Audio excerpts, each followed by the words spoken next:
Hello बच्चों, आज हम स्टार्ट कर रहे हैं डिटर्मिनेंट चैप्टर। मैट्रिसेस के बाद जो चैप्टर है डिटर्मिनेंट। ठीक है, ये डिटर्मिनेंट जो है वो एक मैट्रिक्स से ही एसोसिएटेड होता है। ठीक है, और किस टाइप के मैट्रिक्स के लिए? Only for square matrix. ठीक है, स्क्वायर मैट्रिक्स के लिए जो है डिटर्मिनेंट जो टर्म है वो एग्जिस्ट करता है। अब ये होता क्या है डिटर्मिनेंट? तो डेफिनेशन इसका है, every square matrix can be associated to an expression. मतलब कोई भी स्क्वायर, वैसे मैट्रिक्स क्या होता है? मैट्रिक्स जो है ओनली रिप्रेजेंटेशन होता है आप M N element using M row and M column. वो केवल रिप्रेजेंटेशन होता है, उसे इवेल्युएट नहीं करते। ठीक है, कोई भी स्क्वायर मैट्रिक्स कैन बी ठीक है एसोसिएटेड, किसी भी स्क्वायर मैट्रिक्स के लिए मतलब उसे इवेल्युएट कर सकते हैं। ठीक है, इवेल्युएट कर सकते हैं, वो एक एक्सप्रेशन में चेंज होगा। अगर उसके जो एंट्री है, उसके एलिमेंट हैं, अगर न्यूमरल हैं, तो हमें एक नंबर भी मिल सकता है, number which is known as its determinant. ठीक है, उसी वैल्यू को, उसी एक्सप्रेशन को, ठीक है, क्या कहते हैं? उस मैट्रिक्स का डिटर्मिनेंट कहते हैं। ठीक है, for a matrix A square for A is a square matrix, then it determinant का नोटेशन होता है बच्चों। ठीक है, मैट्रिक्स का नोटेशन क्या होता है? मैट्रिक्स जो है इस तरीके के ब्रैकेट में लिखते हैं। ठीक है, यहाँ पे एलिमेंट लिखे होते हैं तो वो मैट्रिक्स होता है, और यही जो है साइन अगर हटा दिया जाए, इस तरीके से लिख दें, तो उसी मैट्रिक्स का ये क्या हो जाएगा? डिटर्मिनेंट हो जाएगा। ठीक है, अब देखते हैं जो स्क्वायर मैट्रिक्स है उसके डिटर्मिनेंट को हम कैसे फाइंड आउट करते हैं। जैसे ये एक स्क्वायर मैट्रिक्स है ऑर्डर 1। ठीक है, ये डिटर्मिनेंट डिनोटेड बाय डिटर्मिनेंट ए, तो ये मैट्रिक्स नोटेशन हटा के डिटर्मिनेंट नोटेशन लगा दिया। ठीक है, और इसकी वैल्यू जो है वो ए हो जाएगी, सिंगल एलिमेंट का है तो इसकी वैल्यू ए हो जाएगी। ठीक है, square matrix of order 2, A B C D ये एलिमेंट है इसके। ठीक है, डिटर्मिनेंट ए क्या हो जाएगा? बस ये मैट्रिक्स नोटेशन हटाया, डिटर्मिनेंट नोटेशन लगाया, और ये निकालते कैसे हैं? तो 2/2 के लिए निकालने का तरीका क्या होता है?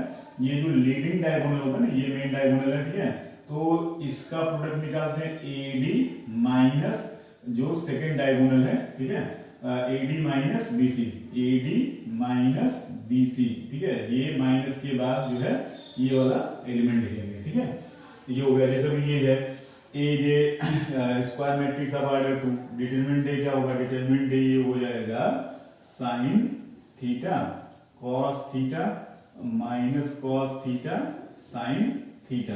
ठीक है, अभी निकालेंगे जैसे sine theta into sine theta, sine square theta, minus तो फार्मूले से लगेगा, और cos theta into minus cos theta, तो ये भी क्या है? Minus cos square theta. तो ये हो जाएगा sine square theta plus cos square theta, जिसकी वैल्यू 1 हो जाएगी। ठीक है, ये है। अगर ये डिटरमिनेंट हमें निकालना है तो determinant 1 log a base b log b base a minus 1। ठीक है, और ये कितना आ जाएगा? माइनस नहीं है, 1 है। 1 into 1 1 minus log a base b into log b base a। ठीक है, लॉगरिथमिक प्रॉपर्टी यूज करें तो ये can be written as log a base, हम कोई भी ले सकते हैं अपन, log b मान लो बेस ई ले लेते हैं। ठीक है, इनटू ये हो जाएगा log b बेस ई अपन log a बेस ई। तो ये क्या होगा? ये इससे कैंसिल हो जाएगा, 1 माइनस 1 इज इक्वल टू 0। ठीक है, तो ये तो एक्सपेंशन हो गया 2/2 का। अब हमारे पास अगर कोई स्क्वायर मैट्रिक्स है ऑर्डर 3 का। ठीक है, तो एक्सपेंशन हम इसमें आता है, एक्सपेंशन यूजिंग एनी रो और एनी कॉलम, किसी भी रो या किसी भी कॉलम के अकॉर्डिंग इसे एक्सपेंड कर सकते हैं। ठीक है, अगर हम इसे एक्सपेंड करना चाहते हैं R1 फर्स्ट रो के अकॉर्डिंग, ठीक है, तो क्या लिखेंगे हम? ये लिखेंगे इज इक्वल A11। ठीक है, उसके एलिमेंट इनटू करस्पॉन्डिंग, ठीक है, करस्पॉन्डिंग कोफैक्टर, करस्पॉन्डिंग कोफैक्टर। तो कोफैक्टर वैल्यू कैसे निकलती है? Cofactor A11 into -1 to the power, ये जो है 1 + 1, ठीक है, इनटू इसका माइनस। तो ये रो और कॉलम ड्रॉप करेंगे तो A2 क्या बचेगा हमारे पास? जो है A22 A23 A32 A33। ठीक है, सेकंड एलिमेंट लिया A12 इनटू इसका corresponding cofactor, corresponding cofactor -1 to the power 1 + 2 into minor, तो माइनर क्या हो जाएगा A21 A23 A21 A23 A31 A33, ठीक है। और नेक्स्ट जो थर्ड एलिमेंट है A13 और इसका करस्पॉन्डिंग कोफैक्टर तो -1 टू दी पावर 1 + 3, करस्पॉन्डिंग इसका जो माइनर है माइनर तो A21 A22 A21 A22 A31 A32, ठीक है, ये हो गया। अब अगर देखा जाए तो -1 की पावर ये A11 इंटू ये जो डिटर्मिनेंट है, ठीक है, determinant A22 A23 A32 A33, ठीक है, ये आ जाएगा माइनस, तो -A12 इसका determinant A21 A23 A31 A33, ठीक है, प्लस A13 डिटर्मिनेंट ये आ जाएगा प्लस में साइन इसका, ठीक है, A21 A22 A31 A32, ठीक है। तो ये आ गया। अगर फर्स्ट रो के अकॉर्डिंग एक्सपेंड करते हैं तो इसको जैसे A11 लिखा, A11 तो ये रो और कॉलम ड्रॉप कर दिया, ये जो बचा 2/2 का डिटरमिनेंट ये लिख दिया। A12 है तो ये कॉलम और रो ड्रॉप कर दिया, जो बचा वो डिटरमिनेंट यहाँ लिख दिया। साइन क्या है माइनस, ठीक है। तो यहाँ पे हम किसी रो या किसी कॉलम के यहाँ क्या है प्लस, किसी रो या किसी कॉलम की गाड़ी कर सकते हैं, तो उसके लिए साइन हमें पता होना चाहिए। ऐसे बार बार जो इतना टाइम नहीं लगाएंगे। होता क्या है plus minus plus minus plus minus plus minus plus, ठीक है, ये है। अभी अगर हम कहें कि जो है सेकेंड कॉलम के अकॉर्डिंग एक्सपेंड करेंगे, सेकेंड कॉलम, तो सेकेंड कॉलम के अकॉर्डिंग करेंगे तो फर्स्ट जो है माइनस सेकेंड, जैसे क्या आ जाएगा -A11 इंटू ये कॉलम और ये रो ड्रॉप करेंगे, ठीक है, इससे बना हुआ डिटर्मिनेंट। इसी तरीके से A22 ये रो और ये कॉलम ड्रॉप करेंगे, A11 A13 A31 A33, ठीक है, और ये हम प्लस में लिखेंगे, ठीक है। इसी तरीके से जो लास्ट वाला आएगा वो माइनस में आएगा, ठीक है। तो ये एक्सपेंशन का तरीका होता है। जैसे इसको हम इससे समझते हैं, इसमें अगर हम कहें, इसे अगर हम लिखें कि expansion along R1 first row के एलॉन्ग एक्सपेंशन, ठीक है, तो ये क्या आएगा 2, ठीक है, डिटर्मिनेंट ये 2 3 1 -3, फिर सेकंड -3, ठीक है, 1 - 2 3 -3 1 - 2 3 -3 प्लस, तो ये खुद माइनस में है तो इसलिए माइनस हो जाएगा, ठीक है, आता तो प्लस में -2, ठीक है। तो ये रो और कॉलम ड्रॉप किया 1 2 -2 1, ठीक है, ये कितना आ जाएगा, ये आ जाएगा -6 -3 -9 इंटू 2 -18 -3 और +6 -3 +6, ठीक है, तो आ जाएगा +3 इंटू -3 तो -9, ये आ जाएगा 1 + 4, ठीक है, तो 1 + 4 5 इंटू -2 -10, ये आ जाएगा -37, ठीक है।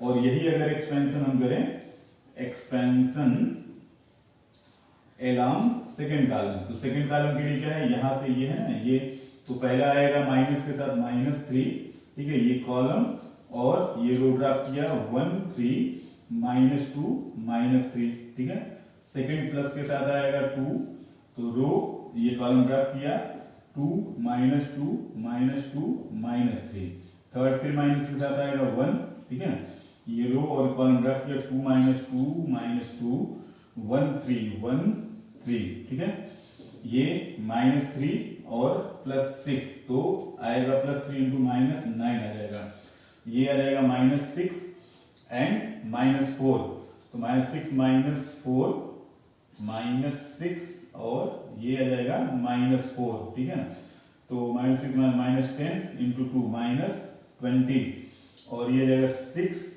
और ये ऐड हो जाएगा 6 2 8 और -8, ये भी आ जाएगा उतना ही -37, तो वैल्यू फर्क नहीं पड़ेगा, ठीक है। तो किसी रो या किसी कॉलम के अकॉर्डिंग एक्सपेंशन कर सकते हैं। ये साइन कन्वेंशन जो है ये पता हो, बार बार ऐसे नहीं लिखेंगे, टाइम ज्यादा लगेगा, ठीक है। तो ये हो गया डिटरमिनेंट एक्सपेंशन। इसी 3/3 या थर्ड ऑर्डर स्क्वायर मैट्रिक्स के जो डिटरमिनेंट को निकालने पर कुछ और क्वेश्चन बताते हैं।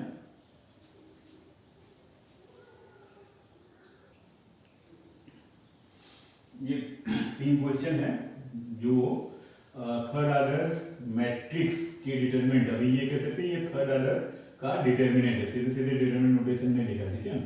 तो fx is equal to this, find the range of the function, ठीक है। अब चूंकि पता है ये डिटरमिनेंट जो है एक्सपेंड होगा तो एक एक्सप्रेशन में आएगा, वही एक्सप्रेशन क्या है, एक फंक्शन से डिनोटेड है, ठीक है।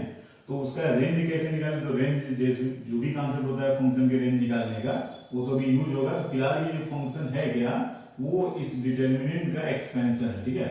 और इस डिटरमिनेंट का एक्सपेंशन होगा क्या, expansion along r1, first row के अलोंग, तो 1, ठीक है 1, तो क्या बचेगा 1 छोड़ा 1 sin x minus sin x 1, ठीक है, और माइनस sin x, ठीक है, तो minus sin x then sin x minus 1 and 1, और थर्ड जो है 1 है, ठीक है। ये रो और ये कॉलम ड्रॉप किया, minus sin x 1 1 minus sin x, ठीक है, ये हो गया। अब ये कितना आएगा 1 minus of minus sine square, तो 1 plus sign square x minus sine x minus sine x और ये प्लस साइन एक्स, ठीक है। ये जो है आएगा क्या हमारा माइनस साइन एक्स, माइनस आता लेकिन ये खुद प्रोडक्ट जो है माइनस में आएगा तो प्लस साइन एक्स, ठीक है, ये कैंसिल हो जाएगा, अभी 0 हो जाएगा, और प्लस 1 ये क्या आएगा साइन स्क्वायर एक्स माइनस 1, ठीक है। तो ये साइन स्क्वायर एक्स माइनस 1, ठीक है, तो ये आ गया 1 प्लस साइन स्क्वायर एक्स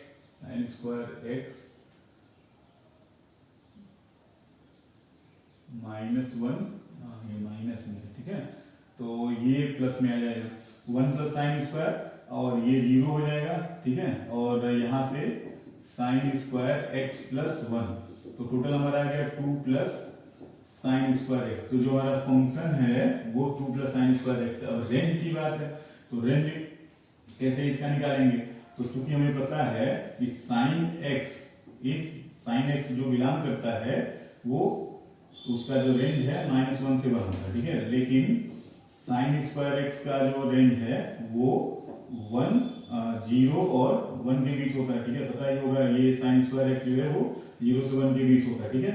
तो ये इंप्लाई करेगा 2 प्लस साइन स्क्वायर एक्स, अगर दोनों साइड में 2 ऐड किया, ठीक है, तो ये हो जाएगा 2, अगर ऐड करें 1 मिनट, ये 2 है, ठीक है, तो पहले तो ये निकाल लेते हैं 2 साइन स्क्वायर एक्स, तो 2 मल्टीप्लाई करेंगे तो less than equal to greater than equal 0 imply करेगा।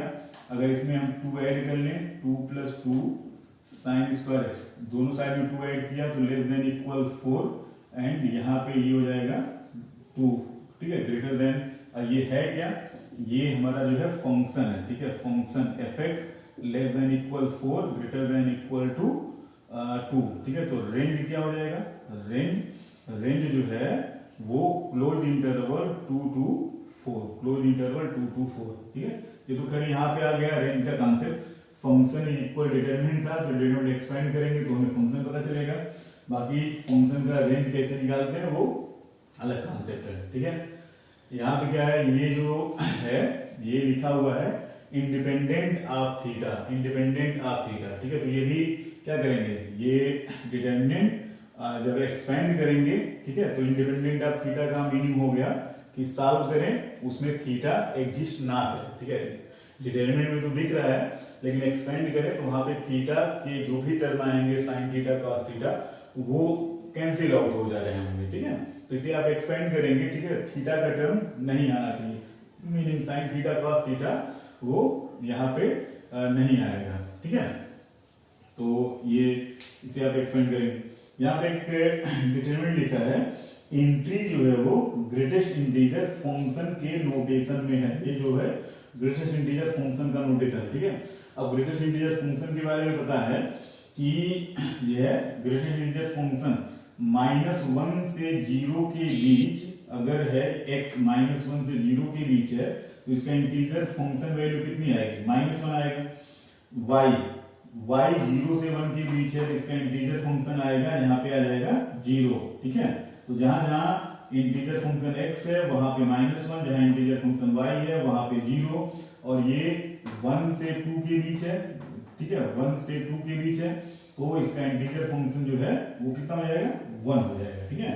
तो जहां जहां इंटीजर फंक्शन z है वहां पे 1 लिखेंगे। तो ये जो डिटर्मिनेंट है वो क्या हो जाएगा, यहाँ पे क्या आ गया, -1 + 1 था, और y के लिए 0, और ये आ गया 1, इंटीजर फंक्शन -1, ये 0 + 1, ये जो है कितना आ जाएगा 1, ठीक है, ये -1, ये 0, और ये 1 + 1, ठीक। ये डिटरमिनेंट कितना हो गया, 0 0 1 -1 1 1 -1 0 एंड 2, ठीक है। अब जब इसको एक्सपेंड करेंगे एलॉन्ग फर्स्ट रो, तो फर्स्ट रो के एलॉन्ग तो 0 इनटू जो भी करस्पॉन्डिंग आएगा, तो जब मल्टीप्लाई होने वाला एलिमेंट ही 0 है तो जो भी रिजल्ट आएगा 2/2 डिटरमिनेंट का वो 0 ही आएगा मल्टीप्लिकेशन के बाद, ठीक है।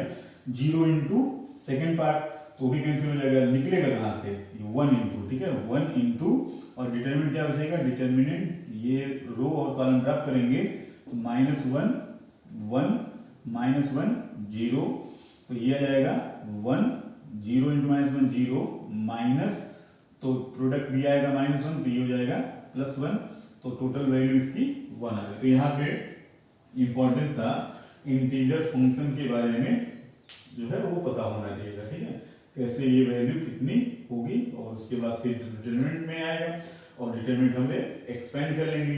अब बात आती है कि डिटरमिनेंट जब कुछ एंट्री रो है जिसके अलावा एक्सपेंड कर रहा हूँ तो फिर वहां लिखने की जरूरत तो है नहीं, ठीक है, 0 इनटू कुछ भी लिखेंगे 0 ही आएगा, 0 इनटू, ठीक है। तो जहां पे जो एलिमेंट नॉन जीरो उसी के एलान जो है उसी के अकॉर्डिंग जो वैल्यू आनी है वहां से आ जाएगा, ठीक है। तो ये था 3/3 थर्ड ऑर्डर डिटरमिनेंट का expansion.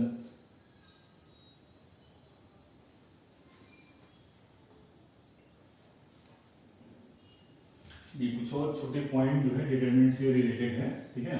Singular and non singular matrix, तो singular and non singular matrix जो है वो मैट्रिक्स के डिटरमिनेंट वैल्यू से जो है वो पता चलता है, ठीक है। A square matrix A is singular, ठीक है, if its determinant A is equal to 0 and non singular, ठीक है, if determinant A not equal to 0, ये ठीक है। ये सिंगुलर नॉन सिंगुलर होता टाइप मैट्रिक्स का है, लेकिन ये पता करने के लिए इसमें जो निकालेंगे वो डिटरमिनेंट है। तो अगर किसी स्क्वायर मैट्रिक्स का डिटरमिनेंट वैल्यू 0 है तो सिंगुलर, और अगर ये नॉन जीरो है तो नॉन सिंगुलर, ठीक है। इस पे कुछ क्वेश्चन जो ऐसे बनते हैं, जैसे कोई मैट्रिक्स दिया है और ये कहा जाए कि ये जो है सिंगुलर है, ठीक है, तो उसमें जो अननोन होंगे चेक करना होगा सिंगुलर है नॉन सिंगुलर, सिंपली हम डिटरमिनेंट निकाल लेंगे, पता चल जाएगा, ठीक है। अब अगर ये सिंगुलर दिया है कुछ अननोन निकालना, तो इसका मतलब है कि अगर ये सिंगुलर है तो इसका मतलब डिटरमिनेंट ए जो है वो क्या होना चाहिए, 0, implies that determinant A x - 1 1 1 1 x - 1 1 1 1 x - 1, ठीक है। इसको एक्सपेंड कर लो, ये जो है इज इक्वल टू 0, इसका एक्सपेंशन कितना आएगा x - 1, ठीक है, कॉलम और रो ड्रॉप किया, तो ये अब डायरेक्ट लिखते हैं, ठीक है ना, या तो फिर हम लिख ही देते हैं x - 1 1 1 x - 1 सेकेंड माइनस, ठीक है, तो कॉलम और रो ड्रॉप होगा 1 1 1 x - 1, थर्ड आएगा 1, ठीक है, 1 x - 1 1 1, ठीक है। ये कितना आएगा, ये आएगा x - 1, ठीक है, ब्रैकेट x - 1 स्क्वायर -1, ठीक है। ये आएगा x - 1 -1, तो टोटल x - 2 माइनस है तो -x + 2, ये आएगा 1 - x, ठीक है, 1 - x - 1, तो ये हो जाएगा 2 - x, तो आएगा 2 - x, ठीक है। अब ये इज इक्वल कितना 0, ठीक है, और ये फाइनली जो है x - 1 का क्यूब आ जाएगा -x + 1, ये इससे मल्टीप्लाई होगा तो minus x plus two minus x is equal 0। अभी इसका ए माइनस बी क्यू अप्लाई करेंगे। अभी लिखते हैं एक्स माइनस वन क्यूब और ये टोटल माइनस 3x और 1 2 2 2 4 1 5 तो plus 5 minus 3x is equal 0। ठीक है, तो x माइनस वन 2 ठीक है, और इसे सॉल्व करेंगे। अभी मेन बात आ जाती है यहाँ पे इक्वेशन का सोल्यूशन। ठीक है, इस इक्वेशन को सॉल्व करेंगे तो यहाँ पे जो भी इसकी वैल्यू आएगी, जैसे अभी अगर हम ठीक है गेस क्या करें, इसे सॉल्व कर लीजिएगा। ठीक है, आ जाएगा। तो इसमें किया था कि अगर ये सिंगुलर दिया है तो इसका डिटरमिनेंट वैल्यू क्या रखेंगे, 0 रखेंगे। 0 रखेंगे, डिटरमिनेंट एक्सपेंड करेंगे, जो इक्वेशन बना इसे सॉल्व करेंगे तो वैल्यू इसकी जो भी यहाँ से अननोन है वो हम इजीली निकाल सकते हैं, कोई दिक्कत नहीं है। ठीक है, अब आप ये बात इक्वलिटी ऑफ डिटरमिनेंट, ठीक है, इक्वलिटी ऑफ मैट्रिसेस और इक्वलिटी ऑफ डिटरमिनेंट फर्क है। इक्वलिटी, अब चूंकि मैट्रिक्स क्या होता था, वो एक रिप्रेजेंटेशन होता था,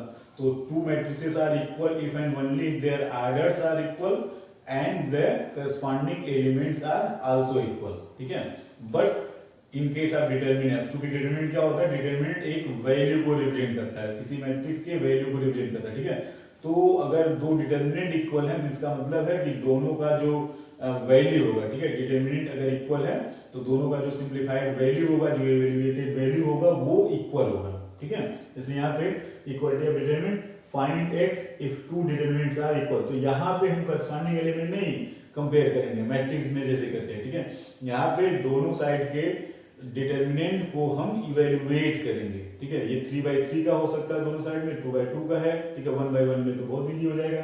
ठीक है, तो यहाँ पे ऐसे नहीं कि इसे हम कंपेयर करें तो 2x is equal 6 x is equal ना, ऐसे नहीं करें। यहाँ पे डिटरमिनेंट इवैल्यूएट करेंगे। इसका इवैल्यूएशन कितना आएगा, 2x स्क्वायर माइनस 14, ये कितना आएगा 6 इंटू 3 18 माइनस 40। ठीक है, अभी के माइनस 40 कैंसिल हो गया, 2x square is equal 18, x square is equal 9, x is equal plus minus 3। तो कुल मिला के यहाँ पे डिटरमिनेंट इक्वलिटी में हम दोनों साइड के डिटरमिनेंट को इवैल्यूएट करेंगे, इक्वलिटी फॉलो करेंगे, तब जो x आएगा वो यहाँ पे कंपेयर नहीं करना होता है। ठीक है, अब एक और छोटा सा पॉइंट है, A is a square matrix of order n, then K determinant of K is equal K to the power n into determinant n। ठीक है, ये आप इजीली समझ सकते हैं कोई एग्जांपल लेके।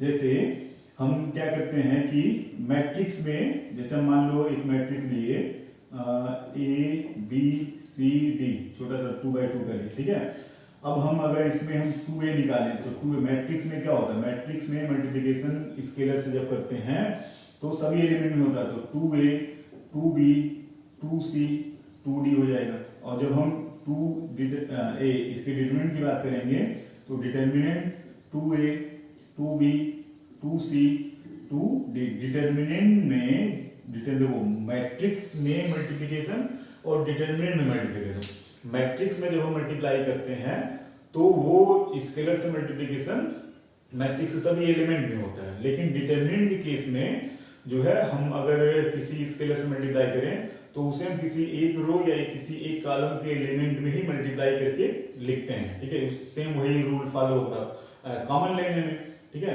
मैट्रिक्स में क्या है, मैट्रिक्स में अगर हम कोई स्केलर कॉमन लेना चाहते हैं तो वो सभी एलिमेंट का क्या होना चाहिए, फैक्टर होना चाहिए। जबकि डिटरमिनेंट में अगर कोई एक स्केलर या कोई भी फैक्टर एक रो या एक कॉलम के सभी एलिमेंट में है तो हम उससे कॉमन ले सकते हैं। जैसे यहाँ पे है 2a 2b, तो हम फर्स्ट रो से 2 कॉमन ले सकते हैं और सेकंड रो से फिर 2 कॉमन ले सकते हैं। ठीक है, तो बचेगा क्या, यहाँ से 2 कॉमन हुआ a b c d, और ये है क्या, ये बनेगा 2 स्क्वायर इंटू, और ये है क्या, ये हमारा डिटरमिनेंट है। ठीक है, डिटरमिनेंट है। ठीक है, ये मैट्रिक्स है, इसका डिटरमिनेंट 2a ये निकला 2a डिटरमिनेंट। ठीक है, तो ये क्या है, a का डिटरमिनेंट है और 2 की पावर 2, इसका ऑर्डर कितना है, इसका ऑर्डर जो है, इसका ऑर्डर 2 है, तो देख सकते हैं ये 2 की पावर n डिटरमिनेंट से मैच कर रहा है। ठीक है, तो ये होगा। इस पे जो कुछ छोटे क्वेश्चन है अभी, जिसे कहा जाए कि A square matrix of order 3 having, ठीक है, हैविंग डिटर्मिनेंट, ठीक है, हैविंग डिटर्मिनेंट ए या having determinant is equal to 5, having determinant equal to 5, then find, ठीक है, देन फाइंड मान लेते हैं कि यहाँ पे 2 डिटर्मिनेंट ए, ठीक है, 2a डिटर्मिनेंट, ठीक है, 2a का डिटर्मिनेंट, तो अभी आर्डर कितना है 3, तो ये 2 की पावर 3 इनटू डिटर्मिनेंट ए, अब डिटर्मिनेंट ए कितना दिया है 5, तो 2q यहाँ लिख देते हैं 2q इंटू 5, ये आ जाएगा 40, ठीक है। डिटर्मिनेंट क्या था, वैल्यू पता होनी चाहिए, मैट्रिक्स किस मैट्रिक्स की बात कर रहा है वो, उसका आर्डर पता होना चाहिए, मैट्रिक्स क्या है क्या नहीं है, उससे नहीं कोई दिक्कत होगा, ठीक है। तो इसका यूज करके इस तरह की क्वेश्चन को हम सॉल्व कर सकते हैं, ठीक है। तो ये डिटरमिनेंट का इंट्रोडक्शन टॉपिक जो है यहीं पे समाप्त करते हैं। नेक्स्ट लेक्चर में हम इसके आगे के जो टॉपिक्स हैं उसके बारे में पढ़ेंगे। Okay, thank you.